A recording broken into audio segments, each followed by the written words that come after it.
Hello, Internet, and welcome to episode 8 of the ProduceCast, the Produce 48 and Produce 101 podcast dedicated to Eyes 1, 101, and I guess IOI whenever they come back from the dead. I don't know. 2021. It's the 5-year anniversary. They're doing a tour. I'll fly to Korea for it. That's a lot sooner than like you think, because it's already 2019. They said 5 years. Yeah, so. Yeah, it's only 2 more years. 2 more years, I'll go back to Korea for an IOI concert. Okay. I'll be 30. It'll be okay. You'll get to cry. I got my ice cream cone light stick. I'll bring it with me. You'll get to cry when the cherry blossoms fade, just in person. Downpour would kill me in person. Okay. If you want to keep up to date with what we're doing with ProduceCast or the rest of our content, please be sure to subscribe to our YouTube channel at Truly Daebak. Follow us at Truly Daebak on Twitter, or if you prefer to listen to the audio version, please find us on SoundCloud at Truly Daebak or at DaebakCast, which is where it's under. You can listen to us on SoundCloud, Stitcher, iTunes, and soon to be Spotify. We're working that out. Eventually, sometime this week, it should be up. Yeah, I think. Yeah, hopefully in the next week or so. Assuming after you hear this. Yeah, assuming Spotify gets is not as complicated as it seems to be. That being said, as always, I will introduce my co-host here. He is known as the IOI Master, aka the biggest IOI fan in the world, Nathan Swisher. I want to be a cat. That was the only English lyrics on the entire album, so. I guess, but I think. No, there was a lot. That was the only English I noticed. I mean, other than there's just random. That was the only thing that was worthy of being said as my English lyrics. I want to be a cat, definitely. Nate confirmed furry. God, no. And for those that are joining us for the first time, I am Andrew Lee, and I am the host of the ProduceCast. I usually do some type of talking point beforehand. Usually it's something not so serious, but in this case we kind of have to discuss something kind of serious. Before, earlier last month, it's not necessarily having to do anything with Eyes 1 or 101 necessarily, but I felt like it was worthy of bringing up anyway. So there's a member of NGT48 named Yamaguchi Maho. And there's been a huge controversy, sort of scandal sort of thing regarding her assault, and the management of NGT48 just essentially trying to cover it up, because apparently it might involve other members of NGT48 possibly orchestrating the assault against her. She was assaulted at the apartment that they live in and everything, so it was just this huge ordeal. It happened late last year, and she sort of was radio silent for a while, but then on Showroom, which is their V Live, she just broke down crying, and then she had to apologize on stage for worrying the fans, that sort of thing. So it's a huge mess right now, and the fans, 48 Group fans, are just in a huge outrage right now over how management has been treating Mahon. So I don't want to bog it down too much, because 48 Talk already did a really extensive topic on it regarding their thoughts and just more information. So we'll direct you to their video if you want to hear more about it. But I just want to let some of you guys know that are mostly Eyes 1 fans that haven't been keeping up yet, that this has been going on, and it's really important for everyone to know, because this is bullshit. It's complete and utter bullshit what they're trying to do to Mahon, because she never deserved to apologize at all. Yeah, it was a weird, really messed up situation. And I know some news sites picked it up, and their CNN headline was the Japanese idol has to apologize for being assaulted. Yeah, it's that's a good short thing explaining how ridiculous this is. Yeah, and it sadly it gives a really bad impression for people that don't follow the industry. Yeah, just the nonsense they have to deal with. But they're not really giving themselves any way out of this, unfortunately. But again, I don't want to talk about it too much, because we want to talk about happy things like Suki to Iwasetai, which is the first topic of this review episode. So Nate, I'll give you the reins for the review.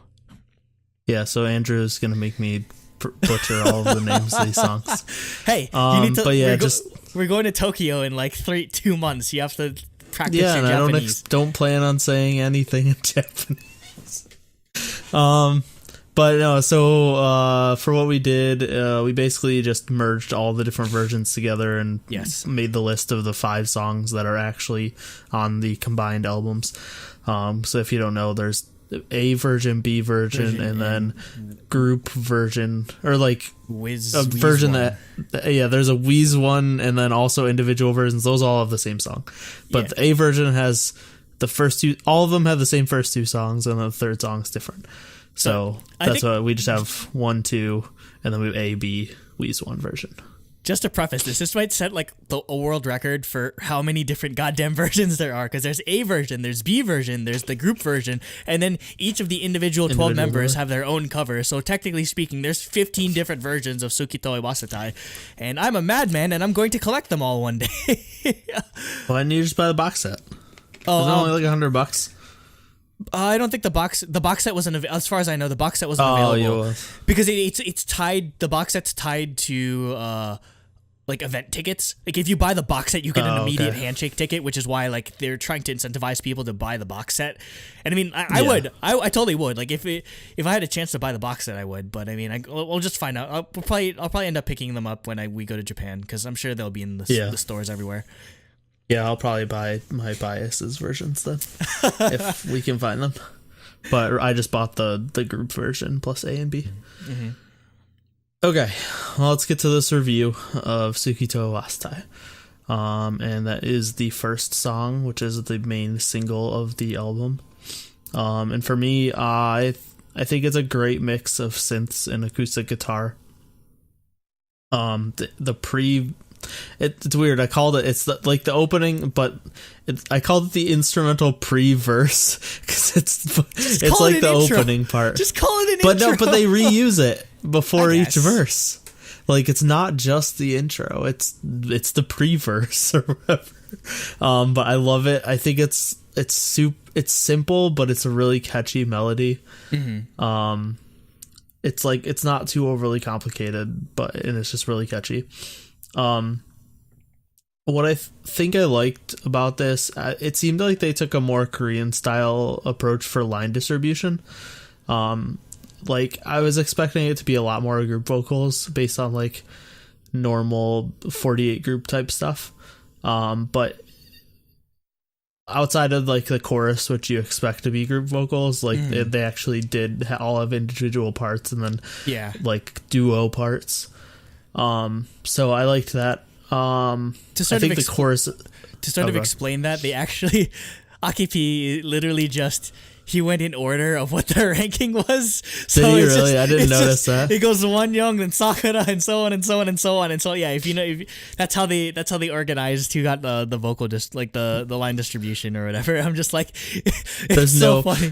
It has nothing to do with like how good they sound for each part, like they usually do. He's just like, you guys already have numbers, just do that order. Yeah, it's really funny. I love the chorus. It's perfectly catchy without being annoying. It's just so good. This song like really surprised me how much I liked it. There's one thing I noticed that's kind of weird though. During the lead up to the chorus, and then also maybe in the chorus, it's not as noticeable. I'm not sure if it's there. There seems to be like a male voice. I'm wondering if it's like the guide vocals, or it's either a male voice or it's like super distorted. Or no, but it's like layered with their vocals. I heard that too. You did? Okay. No, it was.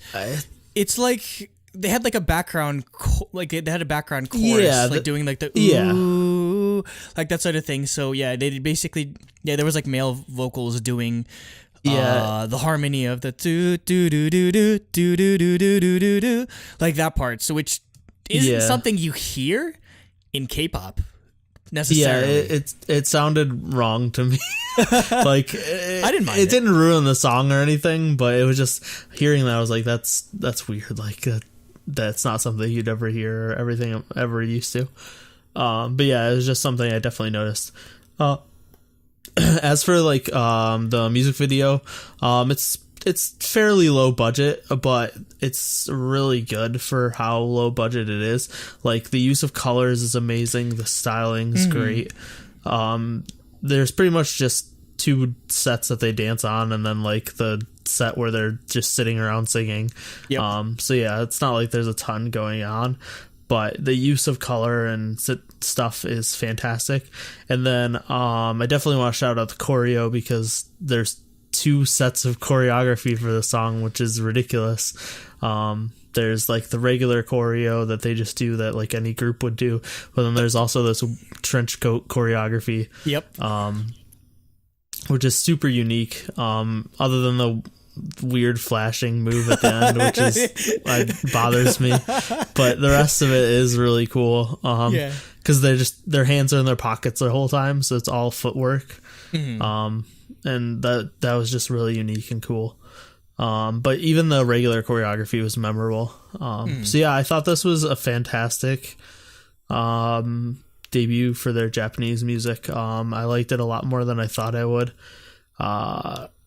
It's not as good as La Vie en Rose. Yeah, I wouldn't be able to. It put was going to be hard to beat that song. Yeah, like it'd be hard to top so it. good. Yeah. And obviously I lean towards liking the K-pop style music more anyway. But this was fantastic. So I was following this song, like, because the Japanese release structure is much different than how they do it in Korea. Like, usually you don't know what the song is until you see the music video. Whereas in this case, Suki to Iwasetai was revealed on Countdown Live, New Year's Countdown Live, which is like it's kind of like the New Year's performance sort of things, kind of like New Year's Rockin' Eve here in the US. So they performed it there. And then it took so long for the music video to come out and everything. But when I first heard it on New Year's Countdown, I enjoyed it. But I'm just surprised at how much it actually ended up growing on me over that month or so since it dropped, or they first revealed it, because they only did the short version, so everyone was like, oh, what's with the line distribution or whatever. But like, because you rarely do full versions of songs on like live Japanese performances, you only just do it. That's why they're so insistent on releasing PV or like preview versions or whatever, because like they like to shorten the songs for live performances, or they just want to get a lot of acts in, that sort of thing. But I mean, I'm still surprised at how much it grew on me. As for the production of the song, you can definitely feel it's an Aki P song. Definitely feel that. It kind of like, to draw comparisons to like other songs that I've heard from him, particularly the 48 Group songs, it sounds like an interesting hybrid between Teacher Teacher and Sentimental Train, in the way that it has like this sort of EDM build up, but it utilizes a lot of string and piano instrumentals in the throughout the song. Also, just the emotion the song brings out sort of reminds me specifically of not the 48 groups, but the 46 group. So like Nogizaka or Keyakizaka 46. Like, though the music that they end up doing is a lot more. Because I feel like just in general, just to like just overview. Like AKB48, etc., the sister groups, they tend to be a lot more happy-go-lucky as opposed to just like serious. Whereas Nogizaka and Keyakizaka do a lot more serious and emotional music. So I feel they're actually more in line with their with like Nogizaka and Keyakizaka's music than the actual 48 groups, which is fine with me, honestly. And it makes more sense. I wouldn't feel it would feel weird for them to sort of like ham-fist IZ*ONE into sort of that mold, just because I feel like it would be weird with the members, or just be weird. It'd just be a huge rubber banding compared to like what we get from Korea and what we get from Japan. If they were just to do like, oh, serious, kind of like sexy songs in Korea, and then, oh my God, what happened? Like, when you go over to the Japanese music, I think it'd turn a lot of people off, in fact. So, and I think just one of the biggest worries I had was, is this just going to be, is IZ*ONE going to be a K-pop group that moonlights as a J-pop group, or are they truly going to like do the dual concept, or they're going to be commit to both. And I think hearing this song immediately, like all my worries were alleviated almost instantly, because you can tell just how much work they put into this. Like they weren't half-assing this Japanese debut just because they're not like AKB48 or whatever. They definitely put a lot of thought into it, particularly this song. Just other details that I'd like to note down. It's interesting how J-pop and the difference between J-pop and K-pop. Mostly J-pop songs, they love to change the lyrics of the second chorus, whereas I noticed that. Yeah, so it's Suki to Iwasetai the first time round, and then the second time round it's Suki to Inasai. Like they like to sort of like change the lyrics completely. So that's just a interesting sort of detail.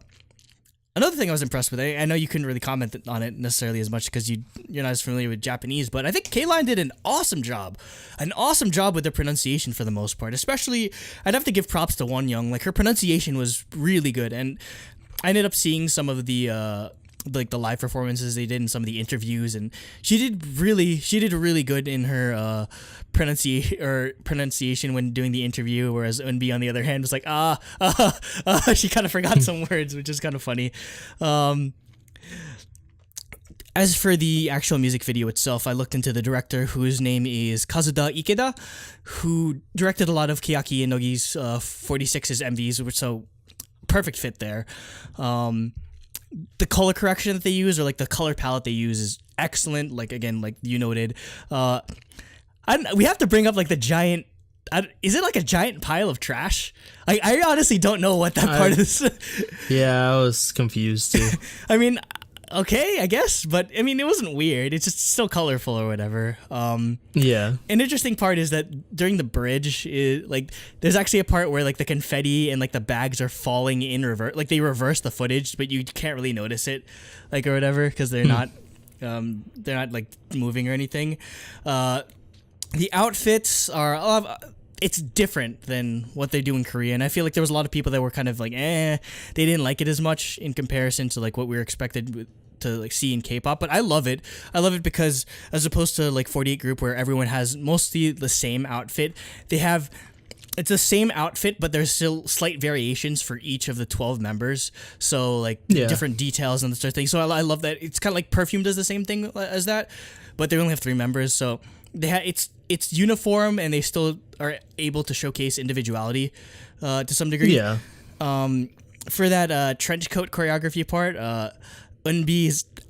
It's not confirmed necessarily, but I double checked this, and it seems like she's wearing a skirt that's designed by NGB, which is the brand that Murase Sai actually designs for. So I think that's one of Murase Sai's designs that that she's wearing. So that's really cool to see them sort of incorporate that. And you talked about the choreography already, but yeah, you do have to. It might not be anything too complicated necessarily, especially with what they do in the live versions. But I'd say the footwork of that trench coat part, and also like the lighting of like it's just like it's literally just like dark or like nighttime, and it's just the main light source is just like the neon like stands or whatever. Just everything about it was perfect. Like light posts, different colors. Mm-hmm. But yeah. Now that I'm actually starting to learn dance, like I can I'm able to comprehend just how hard footwork is. So the footwork that they have in this, it's almost like tap dancing to some degree. It's just incredibly complex. So like don't sleep on this or that part of the choreography if you weren't necessarily impressed or weren't like blown away by it compared to what we're usually used to in K-pop. Mm-hmm. Okay, we'll move on to Kenchanayo. Kenchanayo.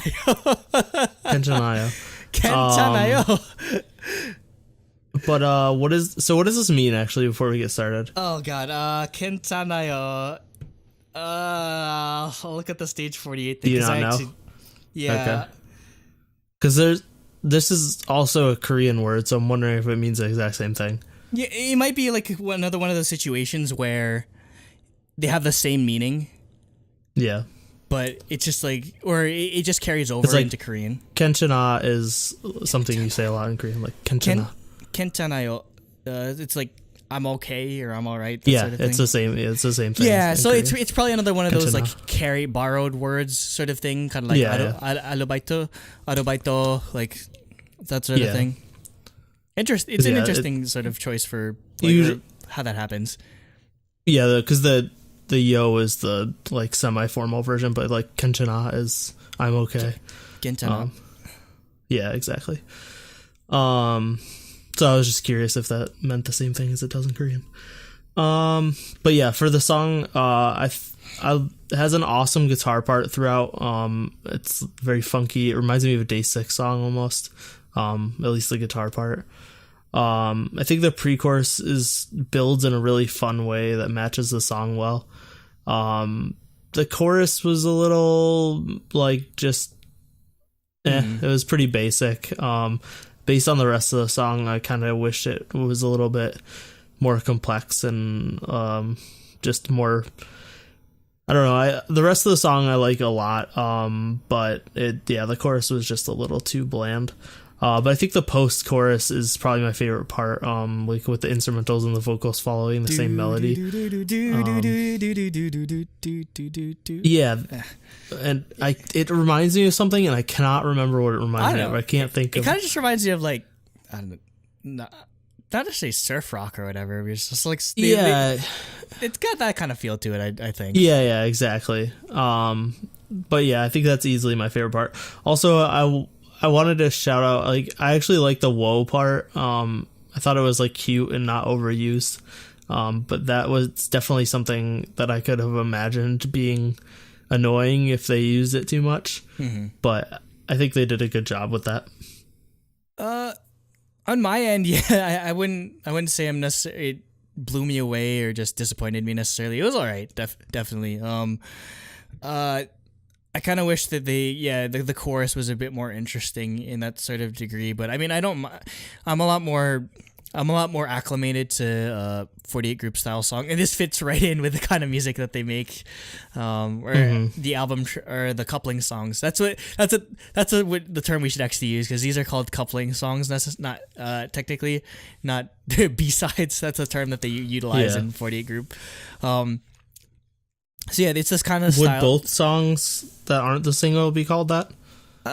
Basically. Or is it just the song that's on all the albums that's not the single? I'm not sure exactly. Maybe it's like anything with a unit could be a coupling song, or I don't know. I haven't figured that out. So then this one isn't. Because this is the group one. I don't know. I really don't know how it works. Because usually how 48 group songs or singles work, it's just the first one. The single is just like the main like senbatsu, and then, the single, and then like the B-side tracks would be one unit from like Team A or Team K or what, etc. etc. So you usually don't get two full group songs on a single like this before. So yeah, it's not really. This is uncharted territory at this point. So I guess we could consider it a coupling song. But I do. I like how fun the song is, and the guitar parts are definitely a catchy part of the melody. So, I mean, other than that, I mean, I wouldn't have much else to say, because I guess it didn't stand out as much as Suki to Iwasetai did, not by a long shot, unfortunately. Yep. Yeah, I think this is probably my least favorite song, but it's not. I still like it a lot. Next, we have Gokigen Sayonara. Good pronunciation. Which is the A version, I guess coupling song is the term. And this is the more dance-focused unit. This song was definitely more dance-focused than the other one. But yeah, overall, I love the synths all throughout the song. I like how they had like a chiptune style. It reminded me of like Lovely's style instrumentals. So I enjoyed that. I love the stuttering part in the chorus. I thought it like, it was really cute and it really fit the song well. And with that, the choreography fits it really well. With all the different intricate hand movements that they do. Like it fit that stuttering part really well. So yeah, I thought the choreo was really good too. The only negative I have for the song, it's a really minor one, is just the pre-chorus auto-tune part. It just kind of like, it's pretty harsh because it's like it's from like 0 to 60 in terms of auto-tune for the song. Like they're just singing and then there's just like a couple lines that are just 100% auto-tune. I don't mind it. You know how I feel about auto-tune though. It's just, but it goes well with the chiptunes sort of thing. That's why I think that's why they implemented it though. You can't really, it's hard not to do like an electronic, like video gamey soundtrack with at least some element of chiptunes. Like, I mean, yeah, I don't know, but they were like, they're just singing so well and so good, and it's fine, and then that comes out of nowhere. That's actually, I don't know. I didn't like it. You don't really hear that much autotune, just in general, like J-pop, unless it's specific groups that use autotune, obviously. But I mean, outside of 48 group, I haven't heard autotune in a while. But I thought the choreo was great. Music video was understandably lower budget, like it's not even the main single for the MV, so like it's understandable that it got lower budget. But I did like the surprise switch to the black outfits during like the first chorus. Like they start singing or they start doing choreography in like colorful outfits, and then it switches to the black outfits. So this is a unit single. Which contain so how they do it. Again, it's usually they'll have like a couple of members and that sort of thing, which I'm guessing is going to be their MO going on whenever they do Japanese singles. So the members involved in Gokigen Sayonara are Wonyoung, Yujin, Eunbi, Hyewon, Chaewon, and Hichan. So that's why the unit singles, or this is the coupling song for version A, which is why it gets an MV. And for those that are, again, brand new to like how AKS does, or like how they do it with 48 groups, the release is the CD DVD is the only place you can see the full version of the music video. Like they only put the PV up, like the short version up on YouTube. And it sucks because you're stuck with the 480p version of it because it's on a DVD, so you can never see it's like a 1080p version of like the full music video, which sucks. But I mean, what are you gonna do? That's how Japan is. That's why they're trying to incentivize you to buy the physical CD. So anyway, as the actual song, this might be my favorite album track from IZ*ONE, Korean or Japanese. Just like that's how much I love this song. In all honesty. Because I really love the chiptunes nature of it. It kind of reminds me of something that, like, especially during the chorus, like if you listen to like that melody that the synth is going on during the chorus, it kind of reminds me of something like DJ Tack would do, the guy that does like all the remixes and everything. That or something Claris would do. Claris is a like anisong sort of group thing, so I'm definitely getting those influences from it. Pronunciation and everything is solid. I love the vocals for it. Despite the melody obviously not breaking, or like it's not anything like groundbreaking in terms of a song or like lyrics or like vocal performance, but I love it so much. Partially just because of the irony of a song being called Gokigen Sayonara, and it's just super happy-go-lucky, because for those that don't know, this is your Japanese lesson of the day. The word sayonara. I don't know what Gokigen means. Gokigen is kind of like a I don't know, just a formal like greeting sort of thing. You could probably, if you've played Persona, you've heard Gokigen yo from the dude from the Velvet Room. Yeah, Gokigenyo is sort of like a sort of formal greeting, and the word sayonara is how you say goodbye to someone if you're never seeing them again. Like that's like if you ever watch anime or like a drama or whatever, when someone says sayonara, that's like the dramatic moment and like, oh my god, like what are that? Like they're never gonna see each other again or whatever. So, that's why it's really funny that like the song, it's like a happy dance track. It's like, bye, I'm never gonna see you again. Maybe it's a horrible person. Yeah, maybe it was a horrible relationship, because it's like listening to the lyrics and that sort of thing. Actually no, but even the second verse or the second chorus is like Suki ni sayonara, or Suki, like like they're saying that they love you and goodbye or whatever. So I'm just like, wait a second, what's going on with this song lyrically? I don't know. It's just funny, just how it's literally called You think a song called Gokigen Sayonara? Like when I first saw it, I thought, oh, it's gonna be like an emotional ballad sort of thing, and that'd be awesome to see from Eyes One. But it's just a really happy electronic song. But I love it anyway. Yeah, I love it anyway. So. Next we have Neko ni Naretai. Yeah, Neko ni Naritai.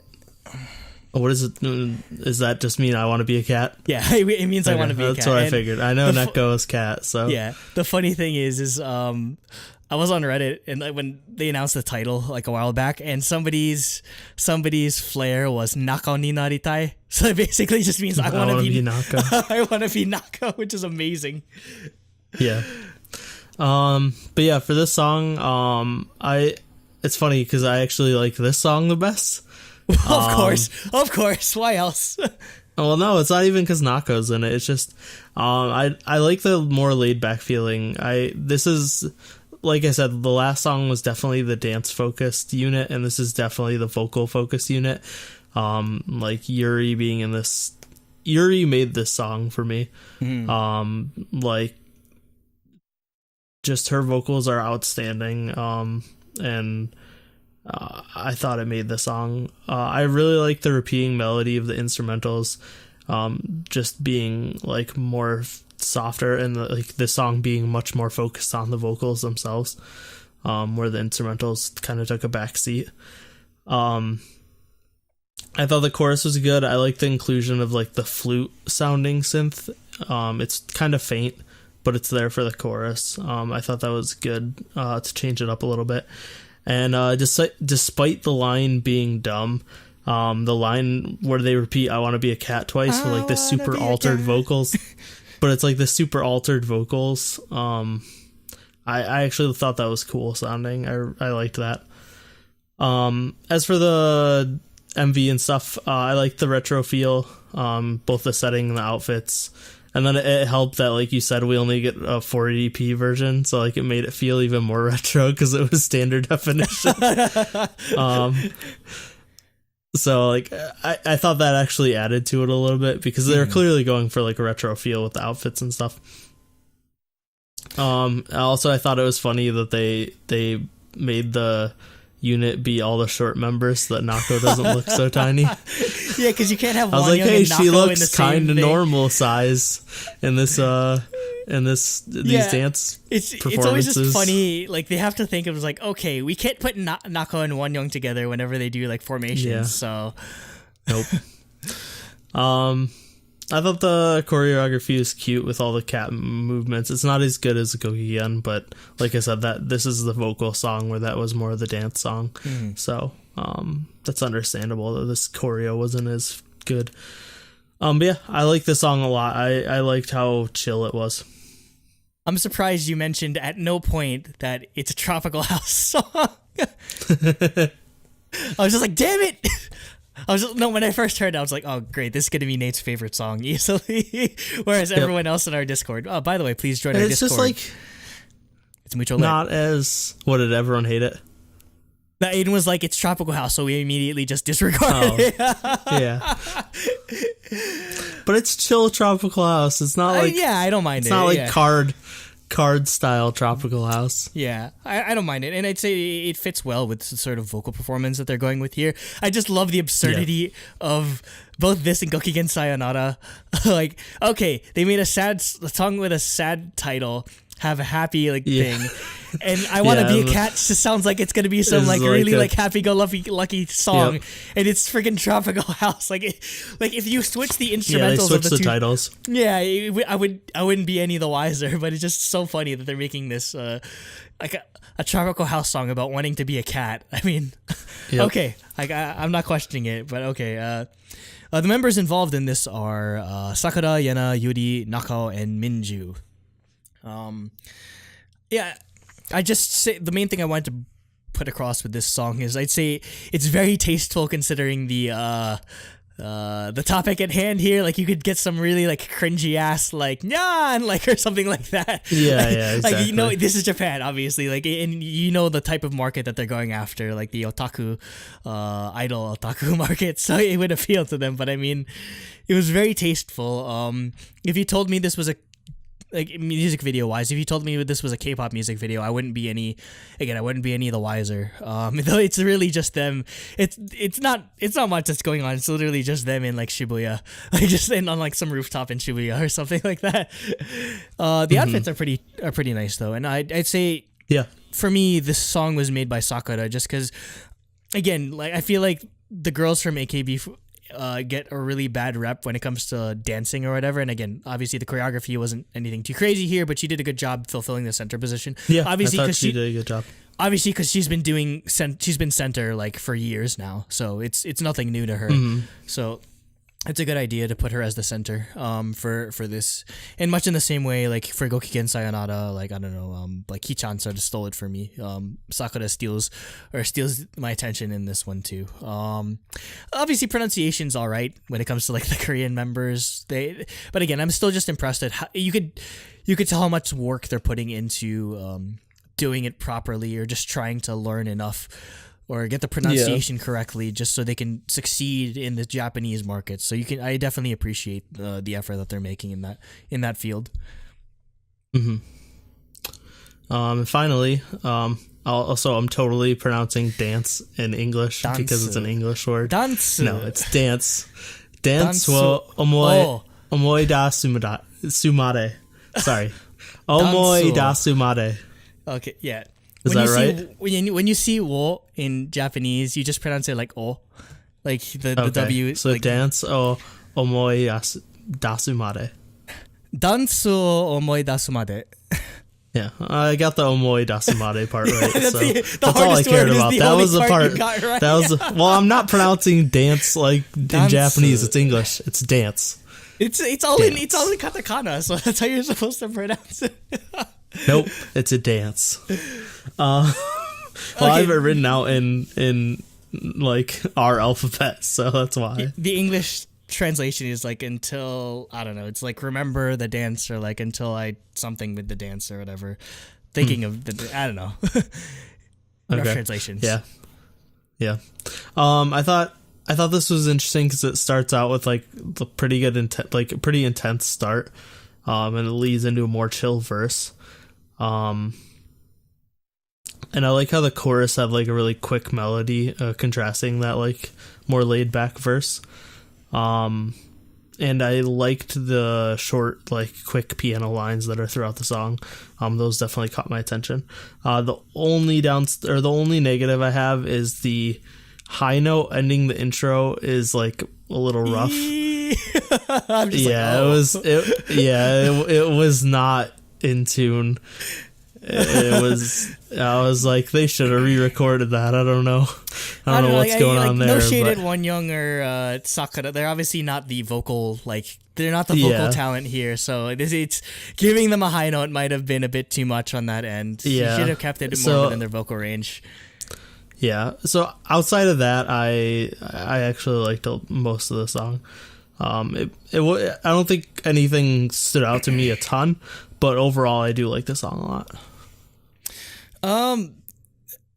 The actual like genre or style of the song kind of reminds me of something like from Persona, just because they love in Japan or whatever, like even outside of like 48 groups, like even whatchamacallit, like Morning Musume kind of goes into like the sort of like retro disco sound. Like I don't know, like Japanese disco was like a thing or whatever, so maybe that's why they sort of love pulling on that influence. So like the do do do do do do do do do do, like that sounds straight out of like disco or like straight out of Persona. Like I should do a mashup of this and like the Persona opening, the Persona battle theme. Like you know that thing that they do in our Discord, like you put two songs, or you put two the mashup generator sort of thing. Generator thing. Yeah, I'm gonna do that. I'm sure I'm gonna do that after this. I want to see how it turns out. So yeah, this is Wonyoung and Sakura. It's like the center coupling song. Is that how this works? Like it's just them? Yeah, it's I didn't just even them. notice. It's just Wonyoung and Sakura. Yeah. Yeah, that's how I guess. Yeah, that's their MO. Is every B-side is going to be a unit song. The unit. Okay, I didn't realize. I assumed, well, just because this was the group version or whatever, I was like, okay, this might be like. Yeah, that's the funny part. It's called song. the group. It's called the Weez One version, but they only have 2 members in the actual like coupling song that's included. The song, yeah. Yeah. I did like the verses, but I'd say where it kind of fell short for me is, and this is kind of. I don't know who got the exact production credits, but it must be Aki P, just because the way he writes his choruses or the way he writes lyrics sometimes is kind of like a mess. Like the chorus is like it sounds like they're rushing through it, so it kind of sounds messy. It was the same sort of thing with the IZ4648 song where it's like do do do do do do do do. Like for the verses, it sounds impossible. Like when you saw the non-Japanese members, so like when you saw like Wonyoung or like the like Unbi or whatever, the rest of them doing it, they're just like because it's so fast, so they're not really like. It's obviously going to be like a struggle for them to sort of hit the pronunciation correctly just because it's super fast. Yeah. But I mean, other than I'd say if anything, that's what kind of ruined the song for me. Is just like the chorus was just kind of a mess compared to like how much I loved the verses. So it ended up kind of being like the least favorite of mine. So yeah, it's basically if they just rewrote the verse, I would have loved the song a lot just because I love the vibe of it. But otherwise, actually, you like the chorus? I like that it's faster because it contrasts the verse. It didn't sound rushed to me. I don't know, but I mean I can understand not liking it. But I like it just sounds like they're trying to. It sounds like it's completely off time compared to like the instrumental. It's like just like the amount of syllables that they're trying to fit into like the beats is like it's kind of it kind of sounds like a mess. But I mean, other than that, I don't hate the song. If anything, I just love the vibe of it still. So. Okay, that's it. So let's do our ratings. And actually, I want you to do your rating first because I want to see you go for it. Because you're the 48 group fanatic J-pop person in the channel. So I want to see what you gave it. I mean, I don't want to steal 48 Talks. I mean, I only know so much compared to them, but I guess I am. Well, I just mean for like our channel. You're the person of Truly Daebak. I'm the J-pop. I'm the J-pop expert. Stuff. So, okay. For those that are just recently joining us or that aren't regulars of the Daebak cast, we recently changed our scoring system for albums, where it is now a 7 out of, we get out of a possible 7 points for the music score, and a 3 points still remains the same for concept score. Essentially, we just got rid of the bias point. How I personally do it is I split that 7 points into 3.5 and 3.5, one half going to the single itself and one half going to the album tracks or coupling songs in this case. So, in this case, I ended up giving 3 out of 3.5 to the single just because I felt this was excellent. And again, I don't know. I wouldn't necessarily say I had high expectations for it, but I was worried about how the song would turn out, and I'm just super relieved that it's a good song. I'm just super relieved that it's so good, and it gets stuck in my head like all the time. Like I know you sing like Suki to Iwasetai. Again, it's that catchy element of it, and I know that's not if it's getting stuck in your head and you're not really like that big on like J-pop songs or like Japanese. You think Japanese songs are the devil when it's K-pop groups. That's a sign that it's a good song. So. As for the album tracks, I gave it a 2 out of 3.5. Again, I'd say the standouts for me personally would be the two main the songs that got the MVs, so Gokigen Sayonara and Neko ni Naritai. They're probably the ones that I'd return to the most. That being said, like Kenchanayo and Danso Omoidasu Made aren't necessarily bad. It's just it's nothing that I'd honestly like go out of my way to listen to often, so that's why I just sort of give points against that. My concept score 3 out of 3. I loved that's going straight to the Suki to Iwasetai music video. This might be one of my favorite music videos of the year, in all honesty, just because I love, again, as a designer, I'm really big on color, and the use of color on it just won me over immediately, and just the outfits and everything is just straight up my alley. Like, it appeals to me so much in a way that even some like 48 group AKB48 songs and outfits and music videos don't to some degree. So I'm just excited to see what we get from them again when they make their next single in Japan. So that would total out to a straight 8 out of 10. Yep. So for me, I gave it a 6.5 out of 7 for music. There was only minor gripes I had with a couple of the songs, but overall I thought everything on the album was really good. I think part of it is it exceeded my expectations. You had low expectations a lot going in? more. So yeah, I mean I didn't think anything would be bad. I just didn't think I would like it as much as I do. Mm-hmm. If that makes sense. So yeah, I think almost all the songs impressed me, and there were only minor gripes with a couple of them. So yeah, 6.5, and then I also gave the concept a 3 out of 3 because I thought the choreo was fantastic, the styling was fantastic. I'm not gonna knock the music videos for being low budget. I thought they were all good. Mm-hmm. So yeah, I gave it a 9.5 out of 10. Holy hell. Which is not what I expected, but I guess normal Nate's back after CLC punched me in the face a couple times. Oh man. Back to giving a bunch of high scores. What'd you give Lavian or Color Eyes? Yeah, what'd you give Color Eyes? 10? Either 9? Either a 9 or a 10. We weren't doing 0.5s. Yeah. So it was either, I don't know if I would have given it a 10. Okay. You would have given it a 9.5 or 9? Well, I'm saying I think I gave it a 9. I'd probably give it a 9.5 if we were doing 0.5s. Okay, so you like it as much as you did Color Eyes, so that's I love surprise. Because I mean the B-sides on Color Eyes are I like a lot, but they're not amazing. Yeah. They would definitely knock it down 0.5, but Levy and Rose and the songs from Produce 48 are fantastic. And then I think the styling was great. So yeah, I would probably have given that a 9.5. Yeah, I'd say just how I rationalize it is, I like La Vie en Rose a lot better than Suki no Iwasetai, but I love the album tracks on Suki no Iwasetai way better than Color Eyes. And that's like nitpicking at this point, just because I actually like the I still love the Color Eyes album tracks.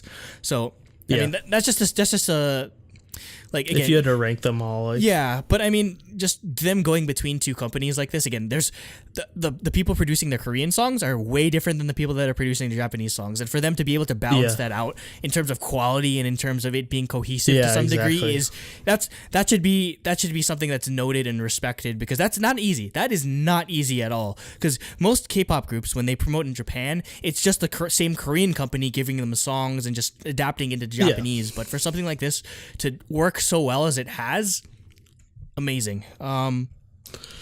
Before we close up, we usually have our third chair, Jacob, here, but he's away at his dad's house currently. But he did give us his notes on the Suki to Iwasetai album, so I'll read it off.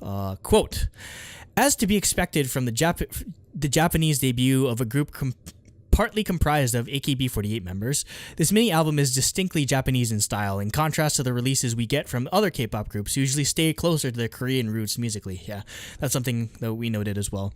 "That isn't a bad thing, especially since a lot of the songs on this reminded me of older K-pop in the era when it was more influenced by the music of Japan rather than the United States as it is today. I think this album ends up being a decent medium between K-pop and J-pop fans expect from their groups, though it definitely is weighed towards J-pop end here, since it is a Japanese release after all. In the songs, one thing I did like was that there was a definite focus on the vocals as far as the mixing goes, which is something I've expressed that liking in the past. The instrumentals are fairly simple for my taste, though that might just be because they weren't mixed to be full enough, full being in quotes. This is probably a stylistic difference in Japan and Korea music.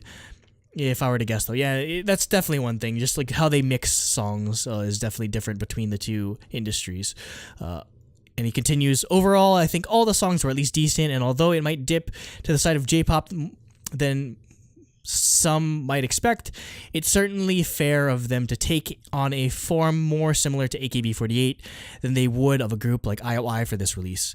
The music video for Suki to Iwasetai also stood out to me as well, especially with the color effects they had on the asphalt during the choreography sections. It was very visually pleasing, definitely. So his score is a 5.5 out of 7 for music, a 2.5 out of 3 for concept, which totals out to an 8. So or a 10 if you can't count. He put 10 by accident. So doing all the math or whatever, that's 8. It's 8.5. Yeah, it's an 8.5. So no shiny there, but I mean, I'd still recommend this album definitely. I'm just still impressed with how this ended up turning out. Just because I don't know, I was just really nervous, and I hope that. Again, if you're a K-pop fan primarily, please pay attention to this release. Don't ignore it just because it's mostly a Japanese release. Like you can tell the work that they put into this still. If you're interested in buying it actually, and if you're trying to figure out how to do it, there's a couple ways. The way I used is to buy it off of Bai is this forwarding website. Like they're able to like get Japanese exclusive products and send it overseas to wherever you are. So what I did is I bought Type A and Type B off of here, and then it's the official IZ*ONE Japanese shop, so they have like merchandise and everything. And you buy it, they'll send it to the warehouse, and they'll send it to you. I was supposed to get my albums today, but no one was here for the signature, so I have to pick it up tomorrow. I wanted to show off, like, I don't know if there's photo cards or not, but I wanted to show that off, but I'll just put it up on Twitter or whatever. So yeah, if you're interested in buying the albums themselves and supporting them, they're breaking like Oricon records or something like that, or just like they're doing incredibly well for their first few days. So if you were interested in buying it, obviously visit the official IZ*ONE Japanese website or shop on Bai. And transitioning into the next topic, we have a one-on-one focused discussion topic. So, where do we start? Where's Jade when you need her? So one-on-one, they had their, I guess their goodbye concert called Therefore. I think they had it over like a couple of days or something like that, like 2 or 3 days. Yeah, because that's I did the same sort of thing where they just didn't have their goodbye concert. 2 days. Yeah. Obviously, a lot of tears were shed, and that was their official end of activities as one-on-one.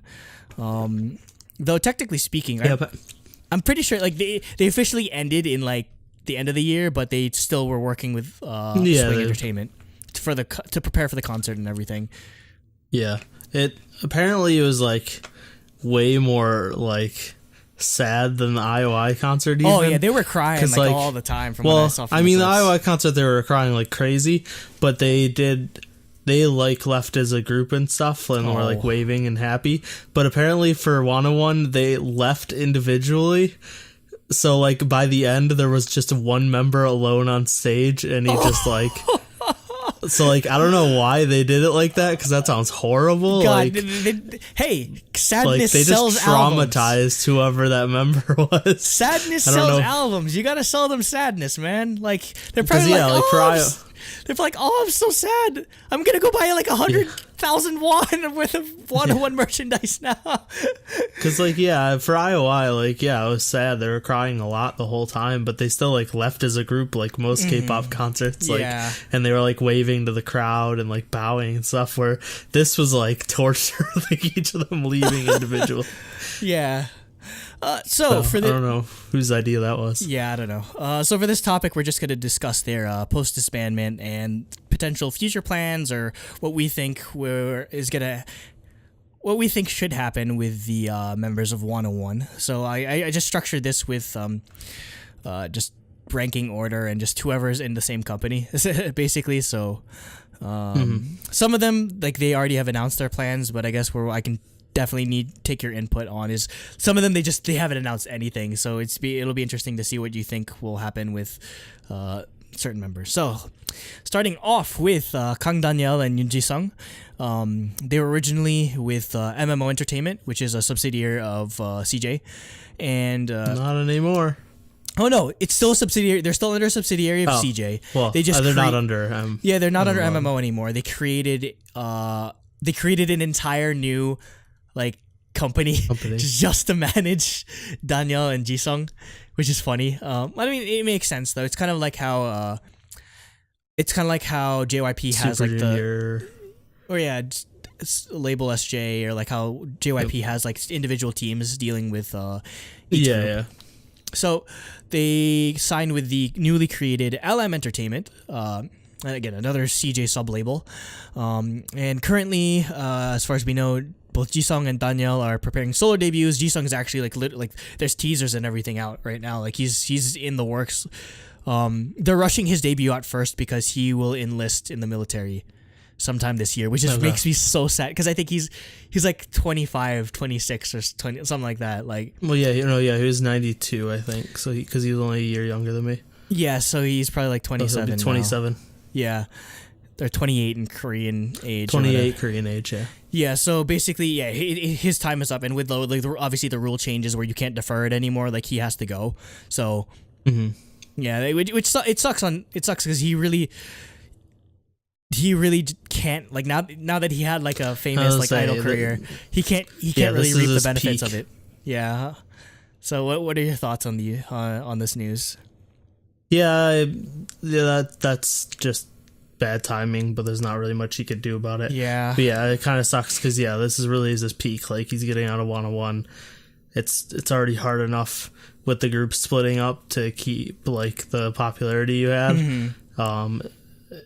So like having to go to the military for 2 years, by the time he comes back, like no one's even gonna know who he is. Yeah, he's gonna be nobody, which sucks because that really sucks. Again, his entire storyline in Produce 101 is like he's been trying so hard to debut, and he finally debuted, and now it really makes me sad. But I mean, hopefully this solo project is like amazing or whatever, and I'm interested to see what happens with it. But what are your overall thoughts just on, because like spoiler or whatever, but most of what's been announced is everyone's doing solo projects essentially.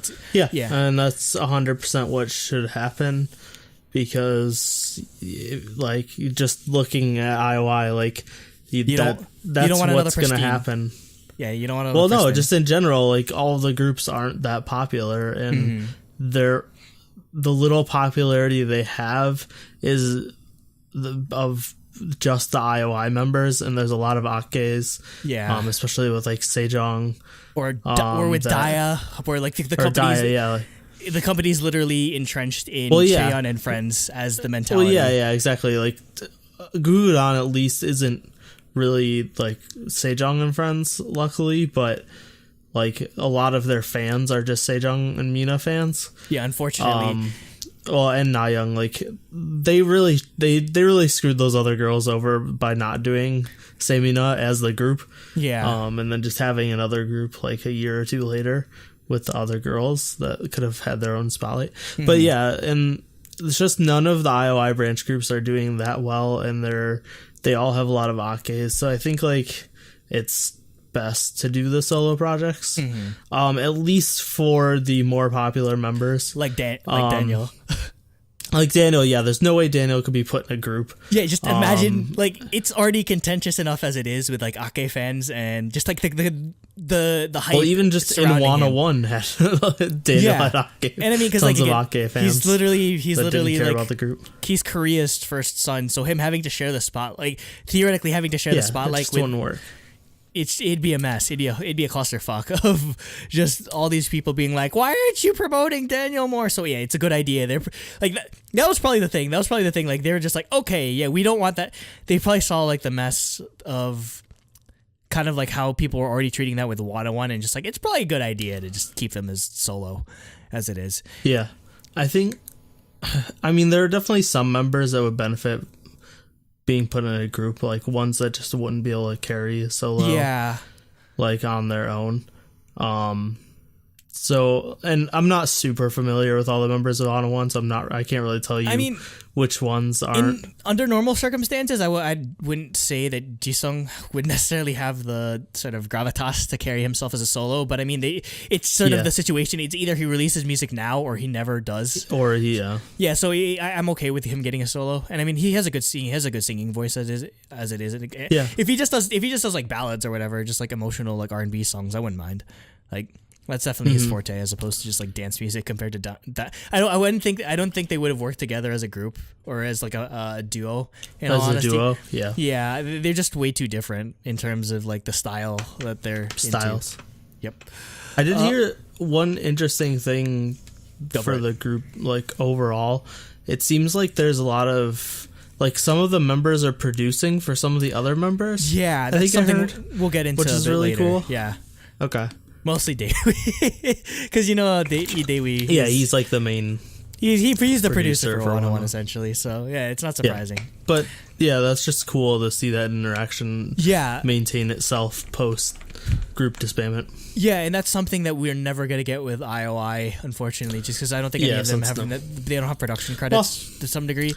Maybe like Chungha will choreograph Somi's something like that. debut or something. Because Chungha did choreography for IOI. Like, she did What a Man's choreography. So like, yeah, so you could potentially see something like this happening, like, but as for as music a producing, with Daewee is doing songs for some other members, so which we'll get into actually.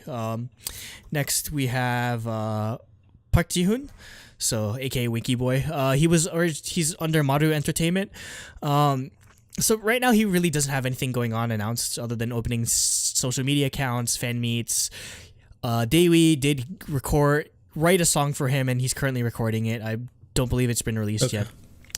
But Maru is kind of in like a it's shaky. Not the company, but like their plans are probably like they don't know what they're doing with Ji-hoon, because they went into Produce 101 with 3 members, including Ji-hoon, and one of them had to leave because of a bullying controversy, and one of them just left the idol industry entirely after he got eliminated. So I think they probably had a group in mind.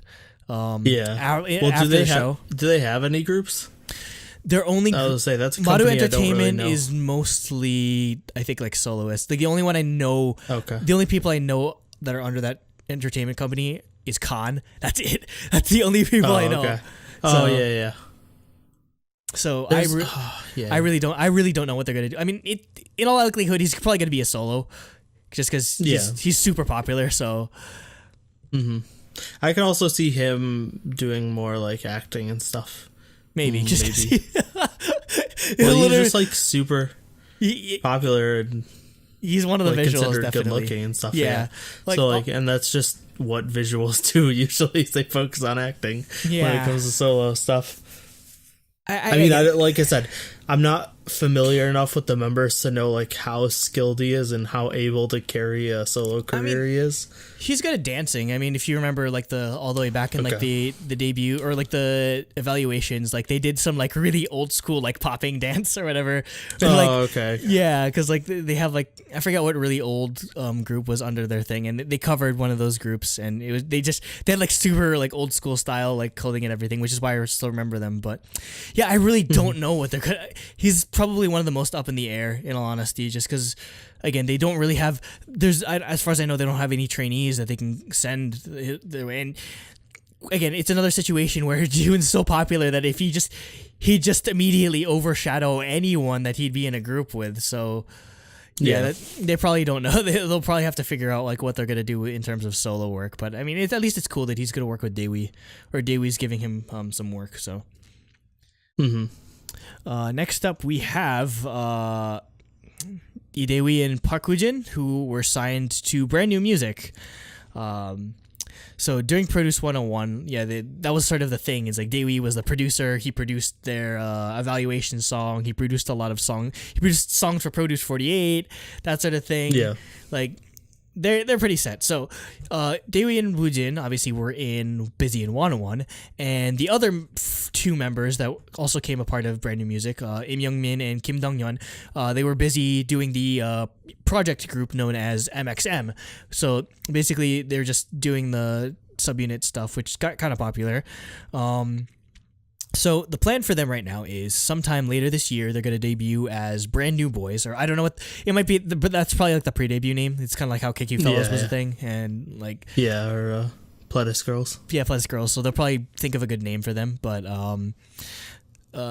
Daewoo's obviously going to be involved in the production of all of the music for the group. So and he is very like talented, and just he has a wide variety of genres that he can go to, because if you remember that song Welcome to My Hollywood was just like type boy group trap song, and then he did the one Producer 48 concept song. It's just like a straight up girl group song or whatever. Yeah. So like again, they could go anywhere with this and all. I have no idea where they'd go with it, but I'm pretty excited for this, just because again, he's more than proven in his production chops so far in the past couple of years. So and I think this is a good way to do it. Like, if you're gonna do a group, do it just with the members that were on Produce 101. Yeah. And those members were doing stuff while we waited. Yeah. They were in a group that got popular. So, like, sure, putting the 101 members in a group here is fine, because all four of them were on the show. All four of them are known quantities. Unlike, like, Gugudan, where it was Semina and then people. six random girls that no one had ever seen and no one really cared about, when people cared about Sejong and Mina a lot. So like that really hurt those other girls' chance to even gain fans. Yeah, and Daewoo and Woojin, I think as part of like a pre-debut sort of thing, they released a song called Candle. So like again, they're just trying to they're already getting into the process of just pre-debut stuff. So I'm actually pretty excited for this group, because again, like one, because of like Daewoo's production, two, because like again, they might be they're probably going to be the new face of brand new music at this point. So next we're off to Kim Jae-won. So he was the independent trainee, first person to ever make a final group without having a label behind him. He actually has decided to stay with Swing Entertainment, so he actually extended his contract, and he's going to be promoting as a solo artist under Swing Entertainment, which was the label that they created to manage 101. So that's actually an interesting sort of thing, because I thought he might have signed elsewhere, if anything. Like, this is kind of spoiling ProduceCast for later, go ahead. I thought he could be like I don't know, maybe freaking Psy signs him to P Nation or something like that. But that's actually I didn't think that was actually an option for any of them, just to stay with CJ or just stay with Swing Entertainment. That's what I was gonna say. I'm surprised they weren't planning on dissolving the company. Like, if they're not, because they're not gonna have anyone else. Like, he's the only. Are they gonna start recruiting and just keep it as a normal company and like have a group one day? I mean, granted, or are they gonna manage the new boy group? Maybe they'll manage the new Produce boy group. Yeah, the new Produce X101 group. Maybe Produce X or whatever. Yeah, because if you think about it, can't believe they put an X after. X makes everything more sexy, you know. So kind of like, it could be kind of like how that's just the Produce. That's like the boy Produce like label. Kind of like how Off the Record is From Is 9 and Eyes 1. So it's just them managing that. So I could see them doing that, but. Because, I mean, I don't think Kim Jae-won could just carry or justify like, a whole company, on his own, or a whole sub-label in that sort of way. I mean, any other thoughts on that? No, I think that's just what I was going to say. Like, it's weird, or it's surprising that one, that he stayed under that company, two, that they let him stay under that company, three, like, what is going to happen with that company? Because, like, supporting it entirely on his own is probably not possible. Mm-hmm. Though, I mean, we kind of already know what he's going to do, because, I mean, again, he was really big on, like, guitar and that sort of thing. Yeah, he was the one with the acoustic guitar that, him, stuff, right? Yeah.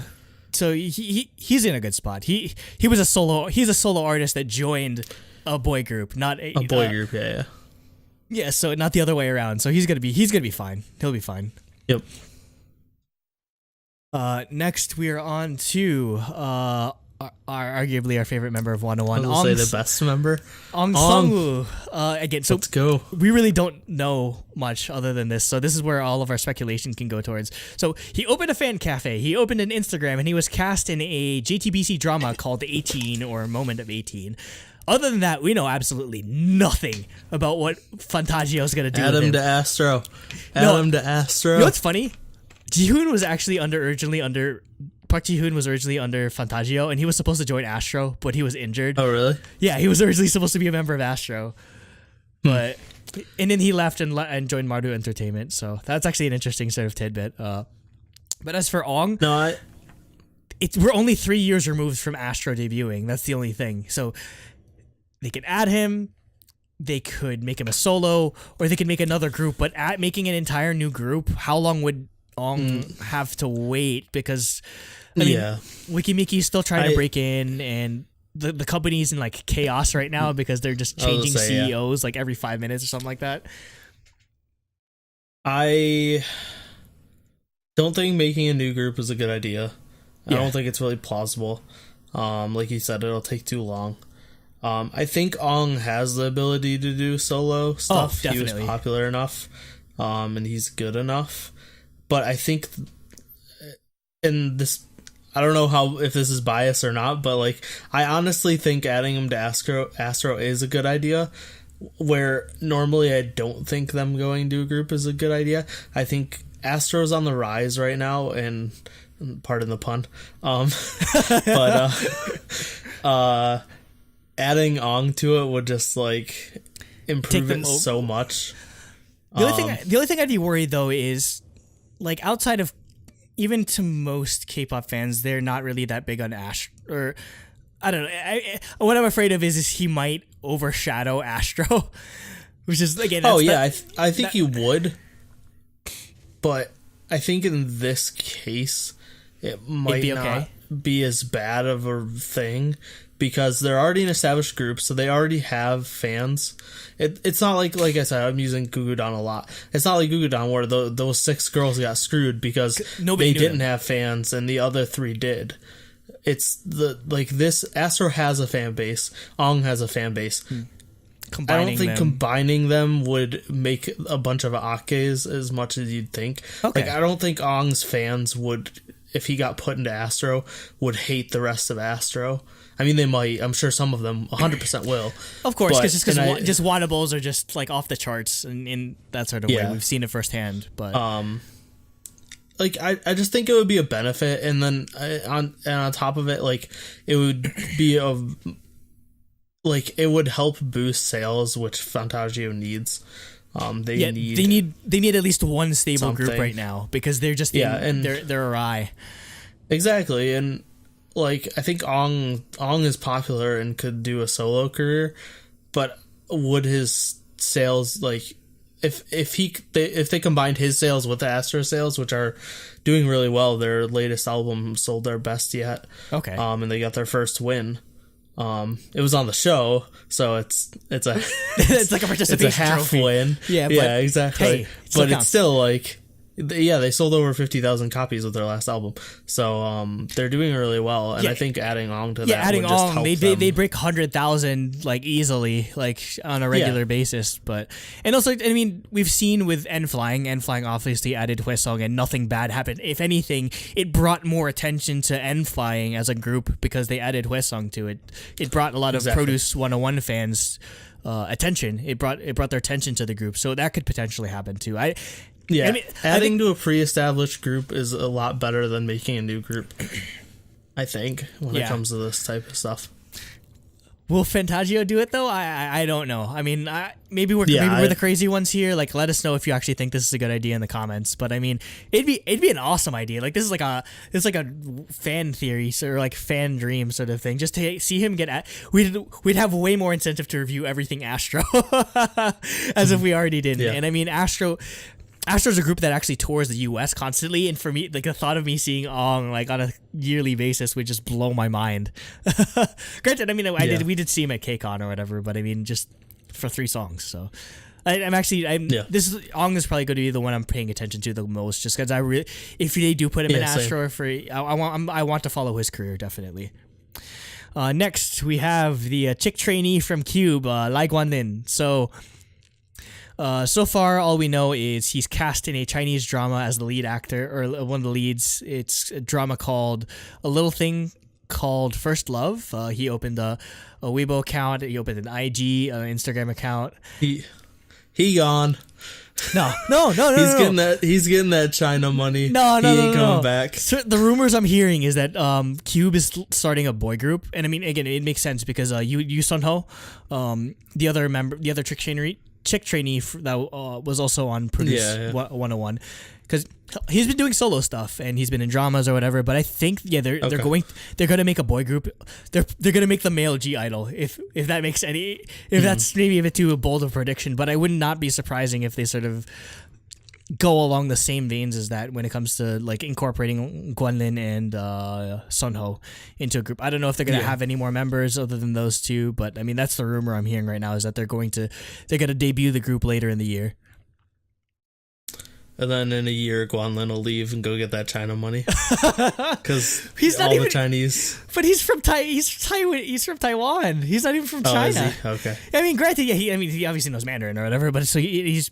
Yeah. I think the Chinese contingent of 101 definitely was invested because Guanlin was a member of the group. So, I mean, I hope he doesn't, because I mean, I just to see the growth that he had from the very beginning to like actually seeing him perform with 101 and everything was awesome. So I just hope Cube doesn't fuck it up. Yeah, it's just always when they start doing Chinese dramas, that's always like the breaking point. That's I feel red flag. Like Victoria never came back after that. Like it just seems like anytime an idol starts doing the Chinese dramas, they're just like, oh, I'm making like 10 times as much here as I did in Korea. Why would I ever leave?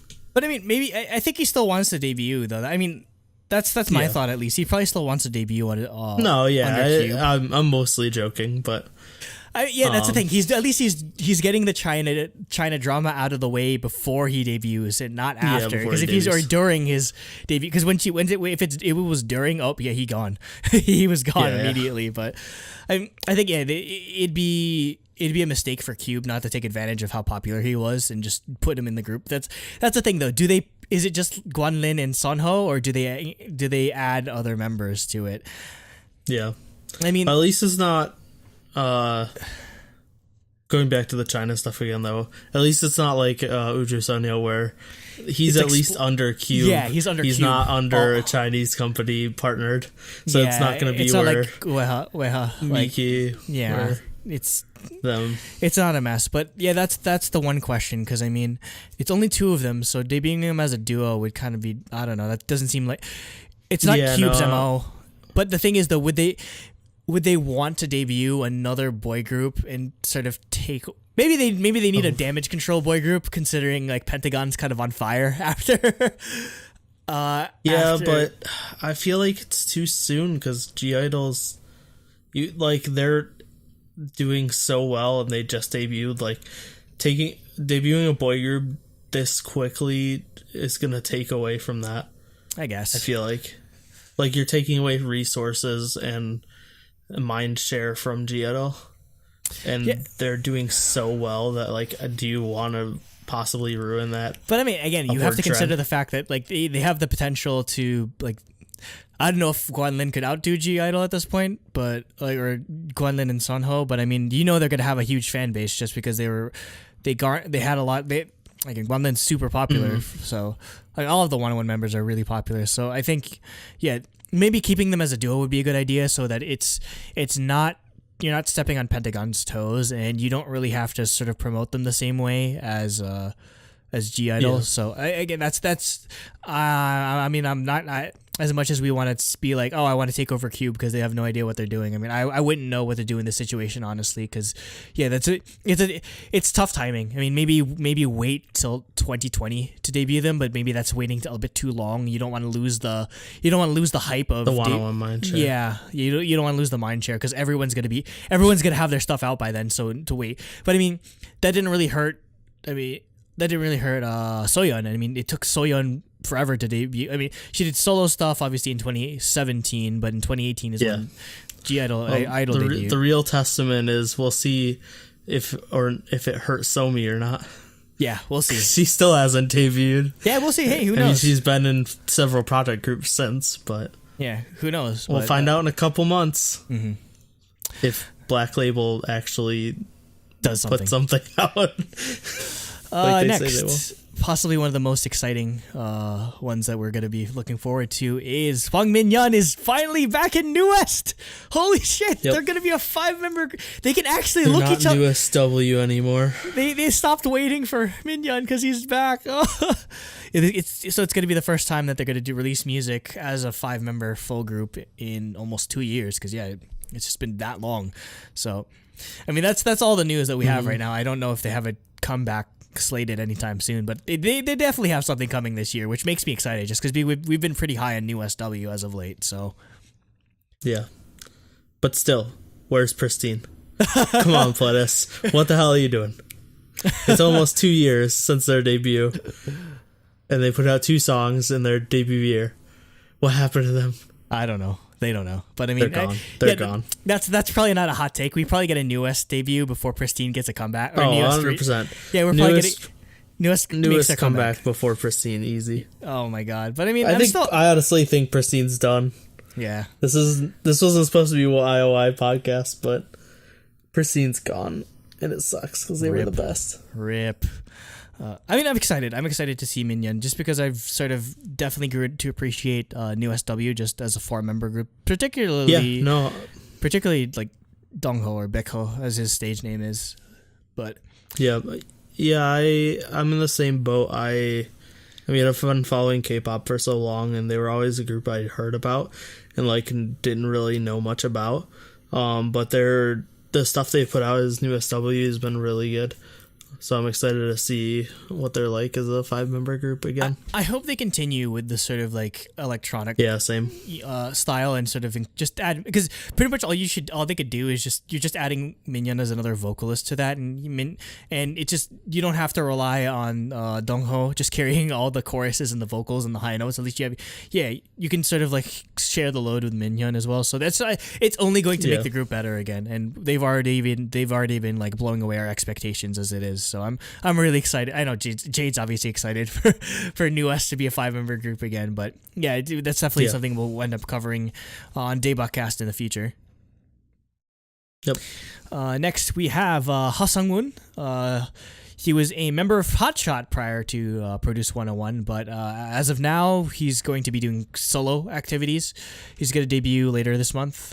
Just because I'm not entirely sure if he's leaving Hotshot or not, but right now, like, everyone in Hotshot's kind of busy because Sungwoon just came back from 101. Taehyun just came back from being in JBJ, and Hojung is currently in UNB. So they can't really promote them as a group right now. So I guess that's just they're doing Sungwoon's solo stuff to just buy the time until Hotshot can come back together. Is what I'm assuming. Yeah, that makes sense. I don't think he would leave the group, especially because, like you said, 2 of the members were in other popular JBJ, project groups UNB, that they're gonna have a good following once all of them are free. Hotshot is gonna blow the hell up. It's gonna be crazy once he comes back. So and also just he did a pre-debut release called Don't Forget, which featured Jihoon. So just again, it's cool to see like the members featuring on each other's solo songs, because we're not really getting that much. We never really got that with IOI ever, outside of like Wooji Mickey. And we got Chungha was on Daya track, and there was a couple like Daya Chungha related collaborations, but it seems like it seems like it's going to be more of a common occurrence when it comes to the one. Oh yeah, members. Definitely. Just because again, they're solo artists. It was very rare. They're solo artists, so it makes a lot more sense to have a feature as opposed to like a group where they don't need. Yeah, having Chungha feature in a 9-member group song is just kind of redundant. It's weird. There's barely enough vocalists. He's not doing anything. Lines. Well, that's why the songs she did with Daya was just a few of the members. Yeah. It was just like Heehyun and like one or two other members. Yeah, so actually, it might have been a Heehyun solo featuring Jongha. Yeah. So yeah, it makes more sense as for the solo artists to collaborate with each other. So yeah, who knows if it's later this year or like in 2020 when Hot Shot comes back, but that's gonna be super hype. They need to play that correctly because again, there's a lot of potential, at least in the newfound popularity of that group. And closing it out, we have Bae Jin Young. So he's another one that I really don't know what's gonna happen with him. He lost a fan cafe, but literally all he said is just that he's just gonna work on his debut and that sort of stuff. But I really don't know what that debut is because he's under C9 Entertainment, and all C9 Entertainment has in terms of groups is Good Day. Like he featured in the la la la la la like that was in 2017 too, and they haven't done shit since. Yeah, really. Yeah, so they posted like V Live or something recently, and like one of the members did a cover. They might come back, hopefully, please. No, they're dead. I don't know. No. I mean, in terms of soloists, they're doing fine. They have Yoonha, they have Cheetah, and they have Juniel. So he might just end up being a soloist, but I don't know. Maybe. Was he good enough to be a soloist? That's the thing. I mean, personally, like in 101, I thought he was good, but I mean, in Produce 101, I didn't think he was good enough to even make the group. Sorry. Yeah, that's the thing. Making him a soloist, I don't know necessarily. It's definitely like sort of a up in the air sort of thing. They're probably gonna make him a soloist just because he's really popular, or maybe they'll just let him because he's a pretty popular visual. So he might just do a lot of acting until they figure out what they're gonna do in terms of a group. But it'd be nice. I think it'd benefit him to be in a group. Personally, just on my thoughts. I mean, again, they don't really have any other boy groups, so it. Be a good idea. I think that's a sort of situation where I think it'd be a good idea to just, even if it's members that aren't really popular, or maybe they could C9 submits members to Produce X 101, and depending on whether they make it to the final group or not, they'll just do something like that. That's definitely another option. So no, Produce X is like Idol School. Oh, it's not. It's non-labels. It's non-labels because they want a 7-year. Oh, because group. It's this is a permanent group like from us. Oh, shit. That was the whole point of Produce X. So yeah, that won't happen. Other than that, then I really don't know. That maybe they could. Add him to Good Day. Add him to Good Day. Hey, he was already in the music video. Back. He was already in the music video for Rolly. So I mean, why not? So that ends our discussion on their post-disbandment and future plans. Let us know in the comments what you think the 101 members will do, or which post-101 project you're most excited for. I guess on my front, I'd probably be most excited for Brand New Boys and Ong Sung-woo personally. And again, I'm sure you're in the same camp as well with Ong. So I'm most excited for Astro and Pristine. No. Please that'd get added to Astro. Pristine, please exist again. I think that'd be a huge K-pop moment. Just him getting added to Astro would just like take them over the top. Oh yeah, it needs to happen. Like, again, obviously no one from Fantagio is watching this, but holy, like, for the love of God, if you have that idea, if you just haven't even thought of that idea, just do it. Just like even have them collaborate and then see if it works and be like, fuck it, like we're adding him to Astro. Just I want to see how it works because I feel like he'd fit that group to the T. He'd fit it well. He fit. Yeah, that style is perfect for him. Yep. So that'll do it for episode 8 of the ProduceCast. I don't know when we will be back next. Probably whenever IZ*ONE makes their Korean comeback. So that should be in a month or two. Probably. I haven't heard anything necessarily, or if there's anything significant happening with Produce X 101. But I don't think Produce X 101.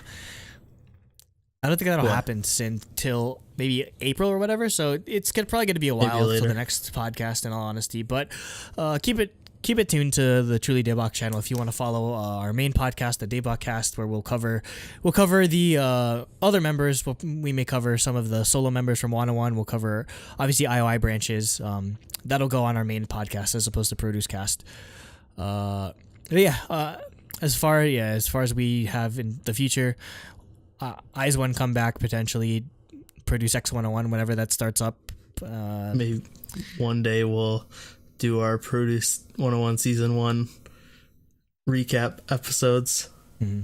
Potentially, where I finally get you and Jacob to watch season 1. You know what? I'll watch it on the plane. I'll watch it on the plane to Korea because that's like an 18-hour flight. No, that's a horrible idea because you're gonna be bawling in public. I don't care. I go watch movies alone. I bawl in public as it is. I was watching. But on a plane, you're like right next to someone. It's awkward. I don't care. Anyway, granted, I'm pretty sure on my way back or my way to Korea, I watched a movie that made me cry. So. Slight sort of thing. If you're paying anything attention to, or if you watched Produce 101 Season 1 or Produce 48, one of the teachers, Bae-Yoon-jung, she's actually teaching a choreography class in New York City in March, and it's collaboration with the dance studio I take classes at called I Love Dance NYC. So maybe I'll take. Andrew gets to go and be called horrible. Oh yeah. I'm excited. The best teacher. I'm excited. I want her. It would be a dream of mine. Oh god, she's gonna be like, you're terrible at dancing. I mean, I can't dance at all too, but I mean, I'm more interested in the Q&A maybe. So if you have any questions that you would possibly like me to ask Bae-Yoon-jung, definitely leave it in the comments or tweet at us at Truly Daebak. So that's just another sort of exciting sort of thing that'll happen that's related to Produce. Ask her why she hasn't picked Sohei up for her company. Oh, I should just to see what happened, just to see what the reaction would be. But I mean, she'd probably deflect it. But I mean, that'd be a funny answer just to see what she thinks of Sohei, even after all this time. So yeah, that'll do it for the episode. I hope you enjoyed it. Please like the video; helps out with our visibility and our metrics. Subscribe to the channel if you aren't already. If you found us through Reddit or some other means, just to keep up to date whenever we release more ProduceCast and Daebak-cast. Please comment if you have anything helpful to say or just any sort of thoughtful comments or opinions on either 101 or Produce 48 or Eyes 1's release. So that being said, thank you very much for listening. Or IOI. Very important. Never forget. So that being said, thank you. Good night. And oyasumi nasai. Throbbingly oyasumi nasai. Oyasumi nasai. Nasai, okay. Oyasumi nasai. Is this their first one? Yeah, they've never done. Everything else has been like I don't know. I guess I shouldn't question it because I never got a full album. Yeah, at least be happy they're getting a full album. Entitled 1 to the 11th power equals 1 (parentheses Power of Destiny). Nate, take it away. You can see on Nate's face he's just salty that I didn't get it. Oh, 100%. 100%.